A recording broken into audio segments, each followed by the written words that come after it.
Hello, Bwana Yesu asifiwe mpendwa katika Bwana. Karibu katika siku 26 za kujenga daraja kati ya Agano la Kale na Agano Jipya.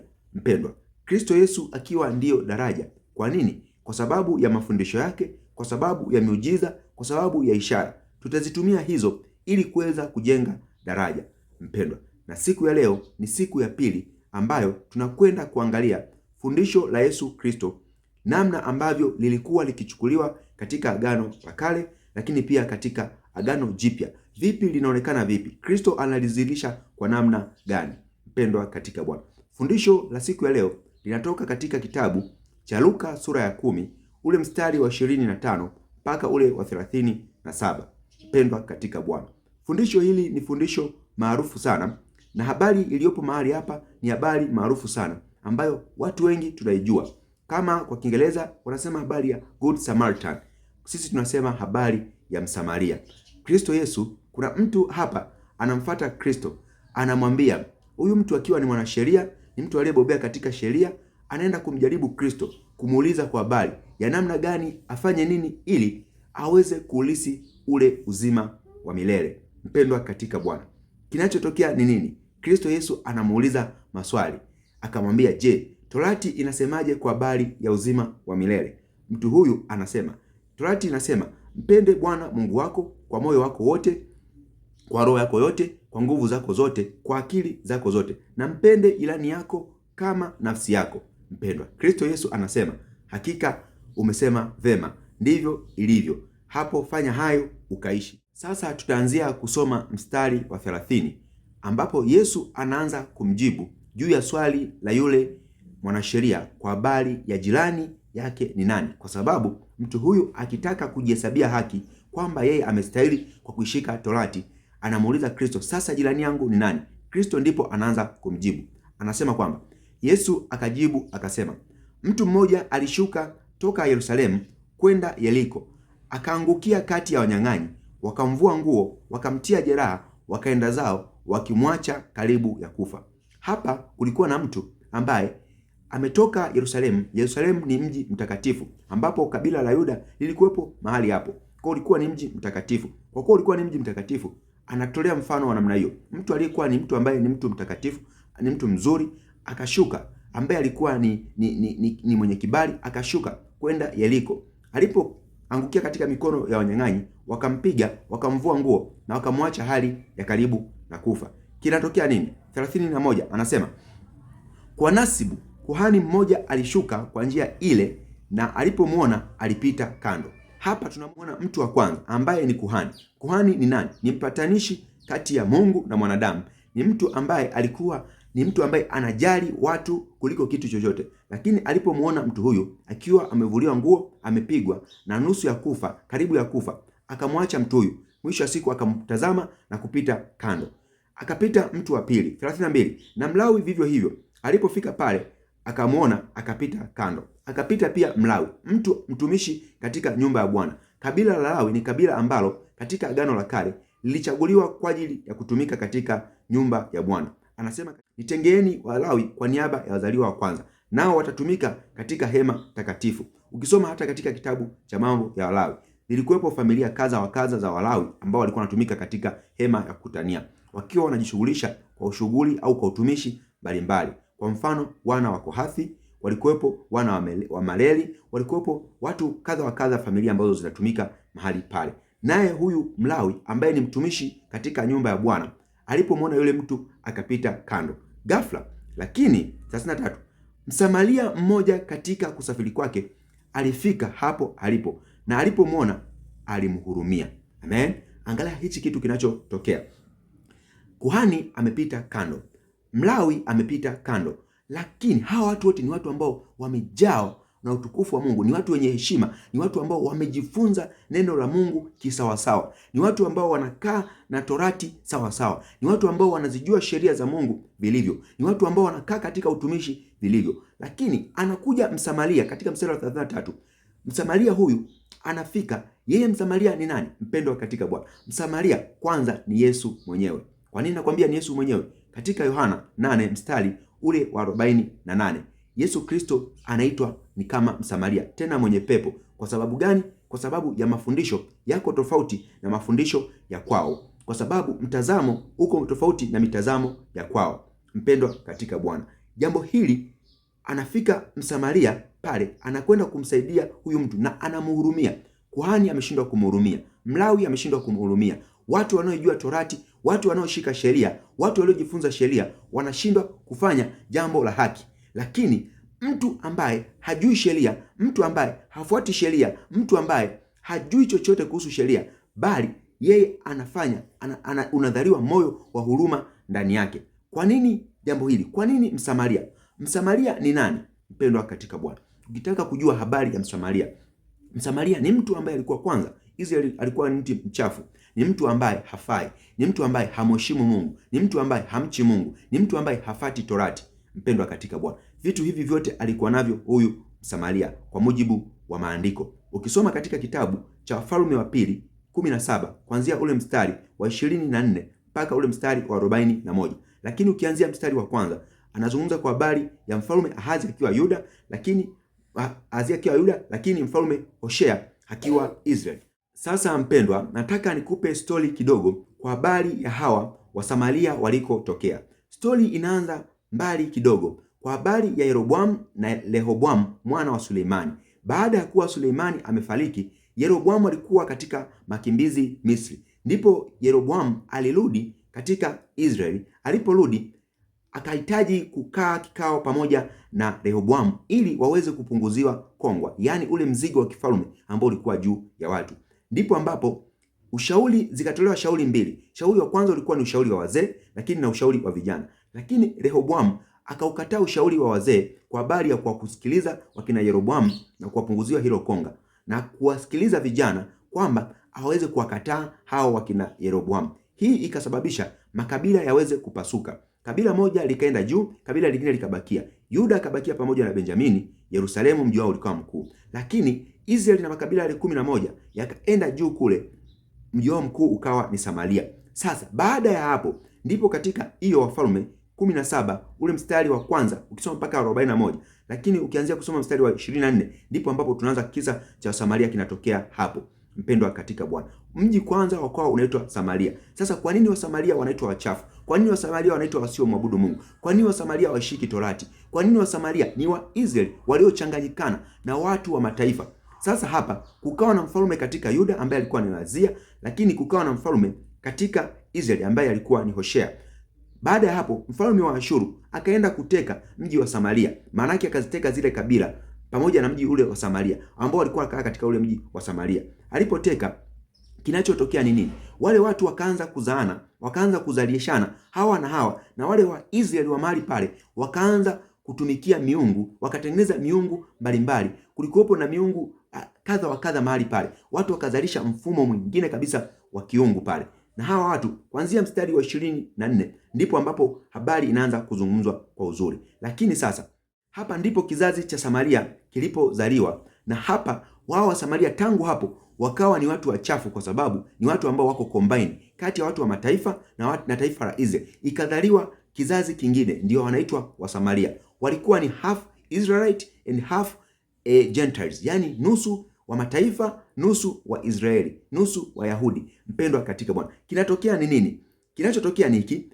Mstari kuanzia wa 33 Wafalme wa Pili 17 anasema, wakamcha Bwana na kuitumikia miungu yao wenyewe sawasawa na kawaida za mataifa ambao wao walihamishwa kutoka kwao. 34 hata siku hii ya leo hufanya sawasawa na kawaida za kwanza, wala hawamwogopi Bwana, wala hawazifuati sheria zao, wala hukumu zao, wala ile Torati, wala ile amri ya Bwana iliyowaamuru wana wa Yakobo, ambaye alimpa jina la Israeli. 35 hao ambao Bwana alifanya agano nao, akawaamuru akisema, msiche miungu mingine, wala kuisujudia, wala kuitumikia, wala kuitolea sadaka, ila yeye Bwana aliyewaleta kutoka katika nchi ya Misri kwa nguvu nyingi na kwa mkono ulionyoshwa. Yeye ndiye mtakaye mcha, na yeye ndiye mtakaye msujudia, naye ndiye mtakaye mtolea sadaka. Mpendwa, nini kinakukumbusha hapa? Yesu Kristo, huyu mwanasheria katika Luka 10 mstari wa 25 alimuuliza Yesu Kristo, nifanye nini ili nipate kurithi uzima wa milele? Kilichotokea nini? Yesu Kristo alimwambia, Torati inasemaje? Akasema Torati inasema mpende Bwana Mungu wako kwa moyo wako wote, kwa nguvu zako zote na akili zako zote, na jirani yako kama nafsi yako. Hapa kinatokea ni nini?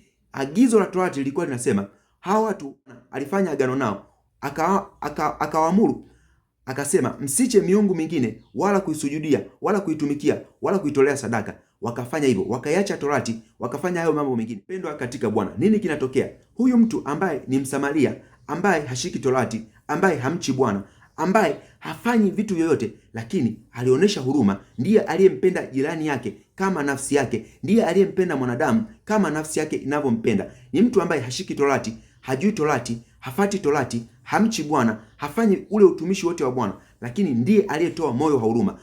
Wakati wale watu ambao ni makuhani, ambao wanaishika Torati, ambao wanaifanya Torati, hawakuishika, hawakuweza kumhurumia huyu mtu, bali walipomwona walipita kando. Je, nani anayempenda Mungu kwa moyo wake wote? Nani anayempenda Mungu kwa roho yake yote? Nani anayempenda Mungu kwa akili zake zote? Nani anayempenda Mungu kwa nguvu zake zote? Nani anayempenda jirani yake kama nafsi yake? Anayempenda jirani yake kama nafsi yake ni huyu Msamaria, ambaye yeye hashiki Torati, hafati sheria wala ile amri, bali moyo wake unajua uzuri, unajua wema, ni moyo wa kiungu. Ndiyo jambo ambalo litokea mahali hapa. Sasa huyu Msamaria baada ya kumhurumia kinatokea nini? 34 Luka 10 anasema akakaribia, akamfunga jeraha zake, akazitia mafuta na divai, akampandisha juu ya mnyama, akampeleka mpaka nyumba ya wageni, akamtunza. Mpendwa, tazama, ndicho ufadhili aliyoifanya. Hakuishia hapo hapo, bali ule moyo wake ukamsukuma kumsaidia, kwa sababu ndiyo pekee aliweza kuonea huruma. Chanzo cha kwanza ni huruma, chanzo cha kwanza ni kibali, chanzo cha kwanza ni ile rehema ya Mungu ambayo iko ndani ya huyu mtu. Mpendwa, si mara moja, si mara mbili. Yesu Kristo anasema, nataka mmeacha mambo ya adili, mnatoa zaka za mnanaa na zaka za michicha na binzari. Mmeacha mambo ya adili, yani huruma na rehema, vitu vya msingi ambavyo ndivyo ambavyo vinamhudhurisha mtu mbele za Mungu. Ambaye anaweza kumwonea mwenzake huruma na kumsogelea, huyo ndio ambaye anapata kibali mbele za Mungu. Alipofanya hivyo, anasema hivi, akazitia mafuta na divai, zile jeraha zake akazifunga, akazitia divai na mafuta. Mpendwa, hiki kitu ndicho kitu ambacho Yesu Kristo alichotufanyia sisi, akiwa kama mfano wa huyu Msamaria ambaye alituonea huruma, alitupenda sisi, akaturehemu, akatukaribia, akaja kwetu, akakaa, akatufunga jeraha zetu kwa sababu ya dhambi ambayo ilikuwa imetawala, akatusamehe, akatufunga jeraha zetu, akatutia mafuta, yani kibali chake, akatutia Roho Mtakatifu ndani yetu, akatupeleka katika nyumba ya wageni, nyumba ya watu wazuri, kutunzwa na kuhifadhiwa, akatutunza humo. Mpendwa katika Bwana, katika kitabu cha Efeso mstari wa 14 anasema Roho Mtakatifu ndiye arabuni ya urithi wetu, yaani Roho Mtakatifu ndiye uvumilivu, ndiye anayetutunza hata tuweze kurithi ule uzima wa milele. Ndio kitu ambacho kinatokea mahali hapa, akatupatia Roho Mtakatifu. Huyu Msamaria anampatia huyu mafuta, anamtunza katika nyumba ya wageni. Kinachotokea ni nini? Anasema mstari wa 35, hata siku ya pili akatoa dinari 2 akampa mwenye nyumba ya wageni, akisema, mtunze huyu, na chochote atakachogharimiwa zaidi, mimi nitakaporudi nitakulipa. Mpendwa, tazama, hakuishia hapo. Baada ya siku 2 akatoa na dinari 2, hela nyingi sana kwa ajili ya kumtunza. Ni hela ambazo anaweza kukaa wiki zaidi ya 2 free, yani kwa kulipia katika huduma ya hiyo ya guest au ya nyumba ya wageni. Akafurahia, akamtunza yule mtu katika namna hiyo, na mwisho wa siku akampatia yule mtu maagizo kwamba mtunze mtu huyu na umhifadhi mtu huyu, na kila gharama ambayo itaingia kwake nitakaporudi nitakuja kuilipia. Mpendwa katika Bwana, katika kitabu cha Yohana, waraka wa kwanza Yohana 2 ule mstari wa kwanza na wa pili anasema kwamba watoto wangu wadogo nawaandikia haya ili kwamba msitende dhambi, na kama mtu akitenda dhambi tunaye mwombezi kwa Baba, Yesu Kristo mwenye haki, naye ndiye kipatanisho kwa dhambi zetu, wala si kwa dhambi zetu tu, bali kwa dhambi za ulimwengu wote. Mpendwa, anazungumza hapa kwamba anaandika mambo haya si kwamba watu wafanye dhambi, lakini hata kama ikitokea umefanya dhambi, yupo mwombezi ambaye ni Yesu Kristo ambaye anatuombea. Kitu kilichofanyika kwa yule Msamaria ni nini? Ni kwamba akalipia ile gharama na akamwachia yule mtu wa nyumba ya wageni maagizo kwamba kwa gharama yote ambayo itaongezeka au itafanyika mahali hapa, nitalipia, utanipigia gharama yote, nami nitakapokuja nitakuja kulipa. Ndio jambo ambalo Kristo analolifanya kwetu. Kwa sababu ya namna ambavyo tunaenenda, namna ambavyo tunatembea, ametuachia pia uombezi. Kama ikitokea umefanya dhambi tena, Yesu Kristo damu yake bado ipo kwa ajili ya kuweza kuikava ile dhambi yako ya sasa, dhambi yako ya kesho na dhambi yako ya baadaye. Mpendwa katika Bwana, hiyo sio guarantee ya kuendelea wewe kufanya dhambi. Anasema katika kitabu cha Warumi 6 mstari kuanzia wa kwanza na wa pili, je, tudumu katika dhambi ili neema izidi kuwa nyingi? Hapana. Sisi ambao tumekwisha kuwa tumekombolewa, tutaishije tena katika dhambi? Haifai hivyo mpendwa. Basi anasema naye ndiye kipatanisho, kwa kuwa Kristo ndiye kipatanisho cha dhambi zetu, wala si dhambi zetu tu, bali na dhambi za ulimwengu wote. Hata watu ambao wanafanya dhambi au watu ambao wataenda kufanya dhambi, bado Kristo ni kipatanisho kwa ajili yetu sote, kwa sababu kwa toleo moja tu la haki aliweza kuihukumu dhambi na kuifuta dhambi ndani yetu. Mpendwa katika Bwana, amefanya jambo hili la fadhili kubwa, Yesu Kristo akiwa ndiyo Msamaria mwenyewe, kwa sababu Yesu Kristo wanamuita Msamaria katika Yohana 8 mstari wa 48 kwa sababu ya mafundisho yake. Yesu Kristo anadai yeye kabla ya Ibrahim yeye yupo. Hawa watu wakakasirika na kutaka kumpiga kwa mawe. Akawaita hawa watu kwamba ni wana wa Shetani. Kwa sababu gani? Wanafata mfumo wa Shetani wala si mfumo wa kiungu. Ndio jambo ambalo linatokea kwa hawa makuhani na huyu Mlawi. Yeye anajiona kama yeye ni uzao mteule wa Ibrahim, anajiona kwamba yeye ni msafi, lakini ile tabia ya Ibrahim hana, ule uvumilivu wa Ibrahim hana, ule moyo wa Ibrahim hana. Aliye na moyo wa Ibrahim ni huyu Msamaria. Ameweza kurithi urithi wa Ibrahim bila hawa wengine kujua. Hawa watu wakitaka kujihesabia haki, lakini hawana haki, bali huyu mtu ambaye yeye hajihesabii haki, bali anajua mambo ya adili, huruma, rehema na kibali juu ya watu wengine, ndiye anayepata nafasi ya kuweza kurithi uzima wa milele. Pendwa katika Bwana, anaendelea kusemaje? 36 anasema, waonaje wewe kati hao watatu, ni yupi aliyekuwa jirani yake yule aliyeangukia kati ya wanyang'anyi? 37 akasema, ni huyo aliyemwonea huruma. Yesu akamwambia, enenda zako nawe ukafanye vivyo hivyo. Kumbuka, mtu huyu alianza kumuuliza kwa habari ya namna gani aweze kurithi uzima wa milele. Aliposikia mpende Bwana Mungu wako kwa moyo wako wote, yaani Torati inasemaje?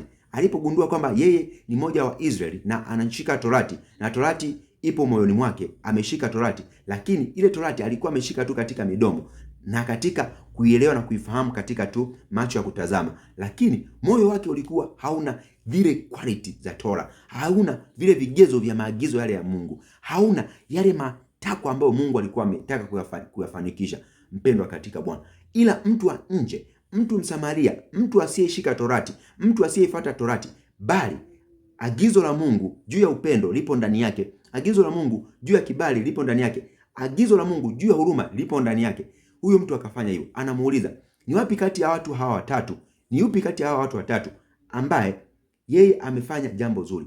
Akasema, ni yule ambaye alimuonea huruma, ni yule ambaye alimuonea, sio yule ambaye ameshika Torati, sio yule ambaye ni kuhani, sio yule ambaye ni mtumishi katika nyumba ya Bwana, sio yule ambaye anahudhuria ibada kila siku, sio yule ambaye anatoa sadaka, sio yule ambaye anafanya vitu vya namna ya kubwa namna hiyo, bali ni yule ambaye alimhurumia mtu yule. Anamwambia, basi enenda zako nawe ukafanye vivyo hivyo.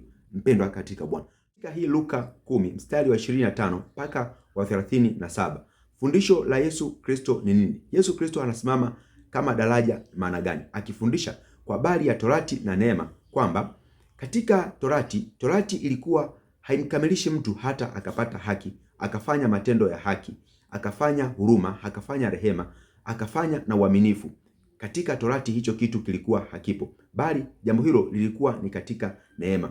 Jambo la pili ni kwa habari ya upendo katika neema usiokuwa na kikomo. Mtu akiwa hata kama ni jamii ya tofauti, hata kama ni mchafu, hata kama ni mtu wa namna gani, lakini kwa ule upendo na huruma ya Mungu ambayo inaingia ndani ya mtu, hufanya kazi bila kuwepo kwa mipaka, ambapo Torati ilikuwa imekaa katika mipaka, yaani kumzuia Msamaria pamoja na Myahudi wasichangamane. Tuliona hata jambo hili katika ile Luka 4 ambapo 20 kuanzia 20 pale mpaka 25, ambapo tuliona yule mwanamke katika kile kisima, yule mwanamke Msamaria ambaye alikutana na Yesu Kristo kumwambia kwamba Wasamaria na Wayahudi hawachangamani. Na Yesu Kristo pia anakuja kulivunja lile jambo kwa habari ya yule mwanamke Msamaria, kwamba Wamwabudu halisi imepaswa kumwabudu katika roho na kweli, wala si katika milima, wala si katika kule Yerusalemu, bali katika roho na kweli. Katika roho na kweli ndio jambo ambalo alikuwa analifundisha. Upendo usiokuwa na mipaka katika Torati ulikuwa ukitenga kati ya watu wengine. Mwisho wa siku watu walikuwa wakishindwa kufanya mambo mazuri kama huruma, kama rehema, kama kibali kwa watu wengine, tofauti na neema ambavyo jinsi ilivyo. Kwa sababu Mungu alitupenda tukiwa ni wachafu, Mungu alitupenda tukiwa ni wenye dhambi, akatuhesabia haki katika hali ile, akatutakasa na kutuweka katika utukufu wake. Pia Yesu Kristo anafundisha kwa habari ya vile vitu, ukuhani, Ulawi au ile heshima ya mwili haiwezi kumfanya mtu akawa mtakatifu hata akafanya haki, bali katika kumwamini Kristo Yesu, katika kumtegemea Mungu, katika kumpenda Mungu, ndipo kuliko na huo na hicho kibali, ndipo kuliko na huo uzuri wote. Mpendwa katika Bwana, kama fundisho hili la Good Samaritan, msamaria mwema, limekuwa ni la baraka kwako, namna Kristo ambapo alifundisha kwa habari ya Torati lakini na habari ya neema, namna ya kuenenda katika Torati lakini na kuenenda katika neema, mpendwa, limekuwa ni la baraka kwako. Usisahau kusubscribe, kulike, kucomment na kushare na watu wengine video hizi ili waweze kupata nao waweze kujifunza. Mpendwa, tutakuwa na mwendelezo wa video hizi kila siku kama tulivyosema, na video inayokuja itakuwa inahusu kwa habari ya wakoma 10. Mpendwa katika Bwana, neema ya Mungu iwe pamoja nawe. Nikutakie siku njema. Shalom, shalom.